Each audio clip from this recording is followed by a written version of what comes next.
पाकिस्तान और वेस्टइंडीज़ के दरमियान आज पहले टी20 मैच में पाकिस्तान टीम ने एक तारीखी इबरतनाक शिकस्त देकर मुनफरिद रिकॉर्ड अपने नाम किया, जिसमें बाबर आजम की सेंचुरी, मोहम्मद रिजवान की 50 और हसीबुल्लाह खान के एक ही ओवर में 4 लंबे लंबे छक्कों ने न सिर्फ पाकिस्तान को ये मैच जितवाया है बल्कि वेस्टइंडीज़ को एक इबरतनाक शिकस्त देकर तारीख का एक अनोखा रिकॉर्ड अपने नाम किया। जिसके बाद वेस्टइंडीज़ी बॉलर भी ग्राउंड में रो पड़े। उनका कहना था कि ये पाकिस्तानी बैट्समैन हमसे नहीं संभाले जाते, ये ऐसे खतरनाक बैट्समैन है कि जब भी इनका दिल करे ये मैच का पासा पलट देते हैं। यहाँ पर आपको मुकम्मल हाईलाइट्स दिखाते हैं बाबर, रिजवान और हसीबुल्लाह खान की बैटिंग के बारे में। उससे पहले वीडियो को लाइक करें और कमेंट सेक्शन में पाकिस्तानी जीत के बारे में अपनी राय दें। उसके बाद अगर यहाँ पर हम मैच की हाईलाइट्स पर नज़र डालें तो पाकिस्तान टीम ने पहले बैटिंग करते हुए 20 ओवरों में 206 रन का टारगेट दिया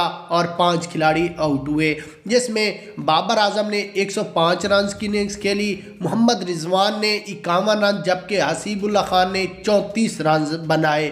ये थे पाकिस्तान के लेजेंड बैट्समैन जिन्होंने पाकिस्तानी पहले ही मैच में मैच का पासा पलट दिया। जिसके बाद वेस्टइंडीज़ की पूरी टीम 190 रन पर आउट हो गई और पाकिस्तान ये मैच जीत गया। जिसके बाद बाबर आजम की बात कर लें तो जब उन्होंने सेंचुरी लगाई तो उस वक्त वेस्टइंडीज़ी बॉलर की आंखों में आंसू आ गए कि मैंने अपना फुल जोर लगाया है कि कहीं ना कहीं बाबर को आउट करूं, लेकिन बाबर आजम आउट का नामो निशान भी नहीं ले रहा।